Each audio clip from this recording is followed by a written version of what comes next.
Power supply বিষয়ে মানে কম্পিউটারের পাওয়ার সাপ্লাই ইউনিট বিষয়ে চতুর্থ ভিডিও শ্যুট করছি। প্রথমটা ছিল পাওয়ার সাপ্লাই নষ্ট হয়ে গেল, দ্বিতীয়টা ছিল পাওয়ার সাপ্লাই যে নষ্ট হলো সেটা তো আমাকে শিওর হতে হবে, কিভাবে টেস্ট করব সেই বিষয়ে ভিডিও। তৃতীয়টা ছিল পাওয়ার সাপ্লাই এখন আমার একটা লাগবে, সুতরাং এটা যদি আমি বাজারে কিনতে চাই তার আগে আমাকে কী কী চিন্তা করতে হবে, কোনটা কিনবো, স্পেসিফিকেশান কী হবে ইত্যাদি ইত্যাদি। সবচেয়ে বড় কথা হচ্ছে কত ওয়াটের কিনবো, সেই ওয়াট ক্যালকুলেশন নিয়েছিল তৃতীয় ভিডিও। আর চতুর্থ ভিডিওতে অলরেডি আমি পাওয়ার সাপ্লাই ইউনিট একটা কিনে ফেলেছি।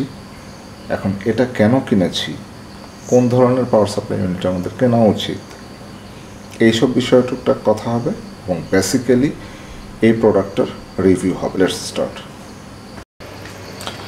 রাইট, যেই পাওয়ার সাপ্লাইটা নিয়ে আজকে কথা বলবো, যেটা কিনে নিয়ে এসেছি আমি ওয়াটেজ ক্যালকুলেশন করে 200 ওয়াটের একটা পাওয়ার সাপ্লাই কিনেছি। কারণ আমার যে কম্পোনেন্টগুলো এক্সিস্টিং আছে এবং আমি আর এখানে তেমন কোনো আপগ্রেডেশনের আমার তেমন কোনো সুযোগ নেই।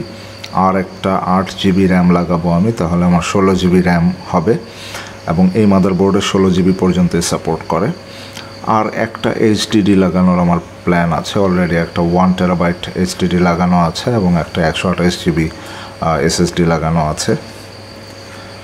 আর বাকি তো প্রসেসর বা অন্যান্য কম্পোনেন্ট যা আছে তাই। সো বেশি একটা আপগ্রেডেশনের সুযোগ আমার নাই। সো বাকি যে 5-10 ওয়াট আমার লাগবে ওইটা আমার এর মধ্যে হয়ে যাবে। আর আমার যে গ্রাফিক্স কার্ড আছে এটার বদলে অন্য বড় কোনো গ্রাফিক্স কার্ড এই পিসির সাথে আমার লাগানোর কোনো ধরনের কোনো প্ল্যান নেই।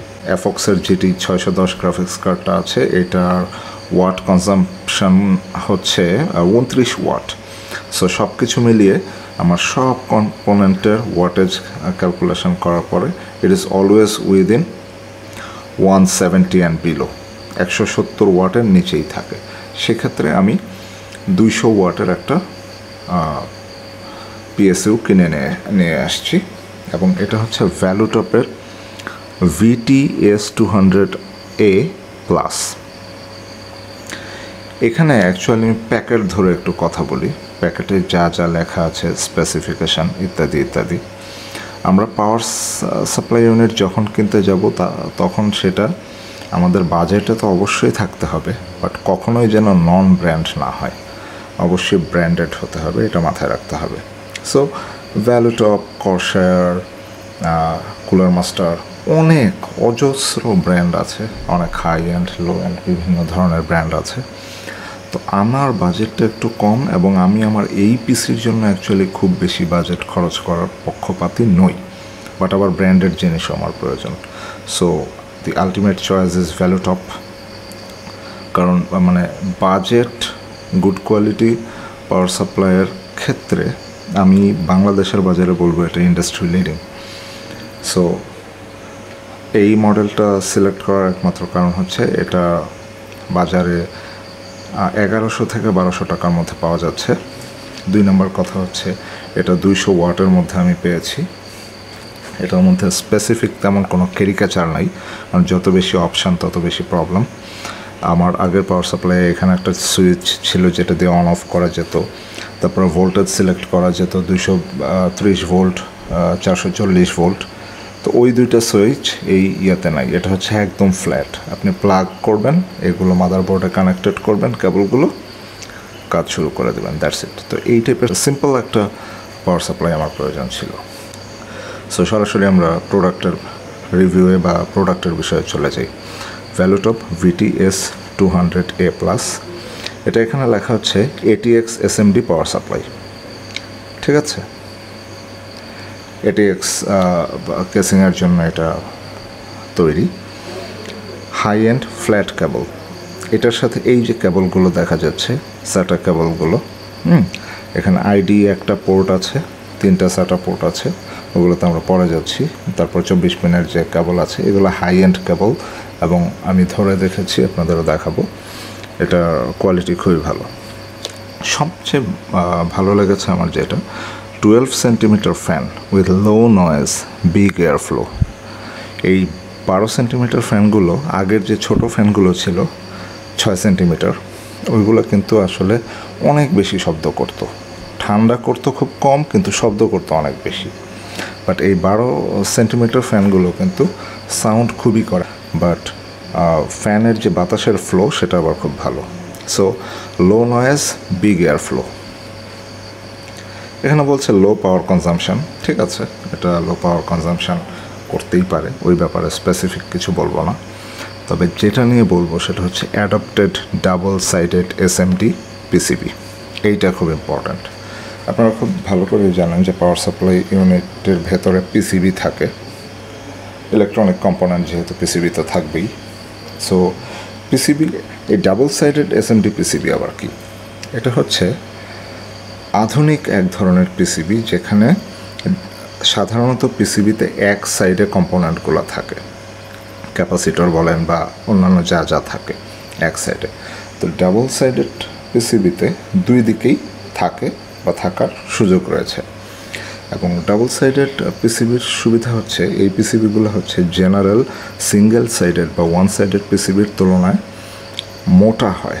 ওয়ান সাইডেড পিসিবি যেখানে 1 মিলিমিটার বা বিলো 1 মিলিমিটার থিকনেসের হয়, ডাবল সাইডেড পিসিবিগুলো হয় 1.5 অ্যান্ড অ্যাবাভ মিলিমিটারের, বেশিরভাগ ক্ষেত্রে 2 মিলিমিটার থিকনেসের হয়। এবং এগুলোর যে হিট গ্রহণের মানে ক্যাপাসিটি এটাও অনেক বেশি, মানে অধিক তাপমাত্রায়ও এই পিসিবির কোনো ক্ষতি হয় না। সো বুঝতেই পারছেন যে ডাবল সাইডেড এসএমডি পিসিবি কতটা গুরুত্বপূর্ণ। সো এই হচ্ছে ব্যাপার। একটু বক্সটা ঘোরাই। এখানে দেখা যাচ্ছে 20 পিন, এটা 20 পিন না, আসলে 24 পিন বলি আমরা কি একসাথে, টোটালি 24 পিন যে মাদারবোর্ডের মেইন পাওয়ার কানেক্টরটা, তারপরে সাটা 3টা পোর্ট আছে, একটা আইডি পোর্ট আছে, একটা P4 পোর্ট আছে। তো 3টা সাটা পোর্টের বেশি অ্যাকচুয়ালি আর মানে প্রয়োজন নাই আমি বলবো বর্তমান যুগে। এখানে Intel core 2 AMD 64 Radeon graphics, Nvidia, Intel core i7, এই সবই চলবে এ ধরনের একটা কিছু বোঝাতে চাচ্ছে, but that is not important. আর কি কিছু আছে? না, আর স্পেসিফিক কিছু নেই। তাহলে চলেন আমরা আনবক্সিংয়ে চলে যাই।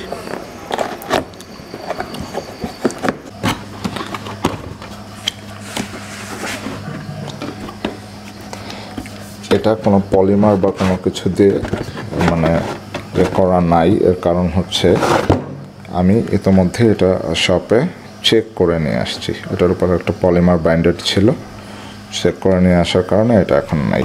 এটা পাশে রাখি, বক্সটা সরাই।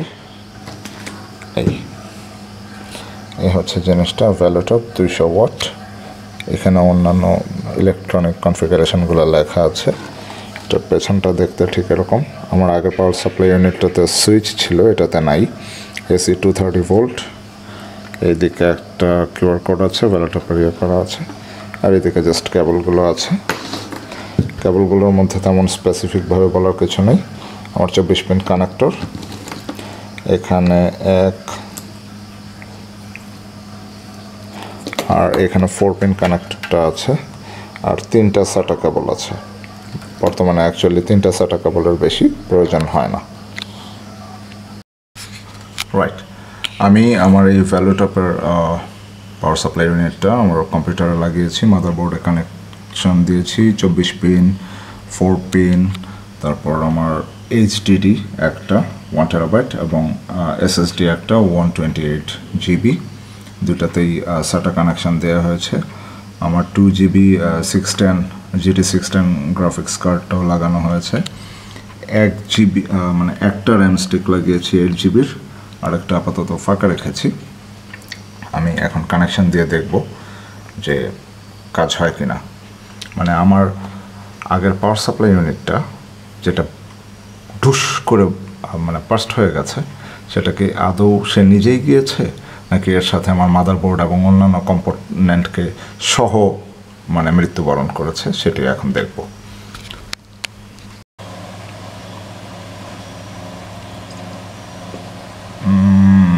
নাইস, ও থ্যাঙ্কস গড, পেয়েছে আলহামদুলিল্লাহ।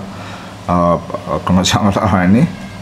ওকে ওকে, নাইস, এই তো উইন্ডোজ চলে আসছে। অন্যান্য কম্পোনেন্টগুলো যদি যেত তাহলে সম্পূর্ণ আবার আরেকটা পিসি বিল্ডের ব্যাপার হয়ে যেত। যাক, সেটা হয়নি, শুধু পাওয়ার সাপ্লাই ইউনিটটাই গিয়েছে। বাট পাওয়ার সাপ্লাই ইউনিট এ ব্যাপারে আমি খুবই লাকি, বাট এইরকম লাকি অ্যাকচুয়ালি মানে সবাই হয় না। পাওয়ার সাপ্লাই ইউনিট যখন চলে যায় তখন সে তার সাথে কিন্তু অন্যান্য কম্পোনেন্টেরও পর্যাপ্ত ক্ষতি করে দিয়ে যায়। So it's working. সব কম্পোনেন্ট একদম ফুল লোডেড করে চালিয়ে দেখেছি, it's okay, it's perfectly running, কোনো ধরনের কোনো সমস্যা নেই, বারবার রিস্টার্ট নেই বা অন্য কোনো ধরনের কোনো প্রবলেম নেই, আলহামদুলিল্লাহ। ভ্যালুটপ 200 ওয়াটের এই পাওয়ার সাপ্লাইটা, AC input 230 volt, 2.5 ampere, 50 to 60 hertz. DC output, বিভিন্ন ধরনের আউটপুট এখানে দেওয়া আছে। আর এটার কেবলগুলো যদি একটু বলি, ওকে, কেবলগুলোর দিকে একটু ফোকাস করি। আমি একটু এক্সট্রা লাইট দিই সিপিইউটার মধ্যে, আপনারা দেখতে পাচ্ছেন এই যে কেবলগুলো আমার আগেরটার তুলনায় ধরার ফিলটাই অন্যরকম। এটা যথেষ্ট হাই গ্রেডের কেবল এবং এটার প্রত্যেকটা কানেক্টর খুবই মানে ফিনিশিংটা খুবই ভালো। এই যে সাটা কানেক্টর বা আইডি কানেক্টরগুলো যেগুলো আছে, এই যে আমার একটা এসএসডি লাগানো আছে, একটা এইচডিডি লাগানো আছে, আর একটা স্পেয়ার আছে আমার সাটা, একটা আইডি স্পেয়ার আছে, আর P4 একটা স্পেয়ার আছে। তো কেবলের কোয়ালিটি খুবই ভালো, যথেষ্ট ভালো, আলহামদুলিল্লাহ। আর আরেকটা ব্যাপার হচ্ছে যে ফ্যানের ব্যাপারটা চলেন একটু দেখি। এই যে 12 সেন্টিমিটার ফ্যানের কথা বলেছিলাম, মানে পুরা পাওয়ার সাপ্লাই ইউনিটটার যে সাইজ, পুরা সাইজ জুড়ে এত বিশাল একটা ফ্যান। এবং এখনকার মানে মডার্ন পাওয়ার সাপ্লাইগুলো এরকম 12 সেন্টিমিটার ফ্যান দেয়, যেটা মানে এয়ার ফ্লো করে বেশি কিন্তু কোনো সাউন্ড নাই। এখন যে সাউন্ডটা আমরা শুনছি অ্যাকচুয়ালি এটা হচ্ছে আমার এই মানধাত্তার আমলের এই প্রসেসরের ফ্যানের সাউন্ড, এবং এই যে এখানে আরেকটা স্টুপিড ফ্যান লাগানো আছে, এই দুইটা ফ্যানের সাউন্ড। এবং এটা যদি আমি খুলে ফেলি সাউন্ড অনেকটাই কমে যাবে, হ্যাঁ কিছুটা সাউন্ড কমে গেছে, প্রসেসরের ফ্যানটার সাউন্ড শুধুমাত্র আসছে এবং ওইটার কোনো ধরনের কোনো সাউন্ড নেই, but it's running properly, it's running. So এই ছিল Valuetop VT-S200A Plus power supply ইউনিটটার রিভিউ। আমি চেষ্টা করেছি ফিজিক্যাল এবং টেকনিক্যাল অ্যাসপেক্টগুলো কভার করার জন্য। অ্যাকচুয়ালি এটা খুব লো এন্ডের একটা ব্র্যান্ডেড বাট লো এন্ডের একটা পাওয়ার সাপ্লাই, 200 ওয়াটের খুব কম দামি একটা পাওয়ার সাপ্লাই, 1100 থেকে 1200 টাকায় বাংলাদেশি বাজারে পাওয়া যায়। আমি ইন্টারনেটে এটার খুব ভালো কোনো মানে ইন ডিটেল রিভিউ পাইনি।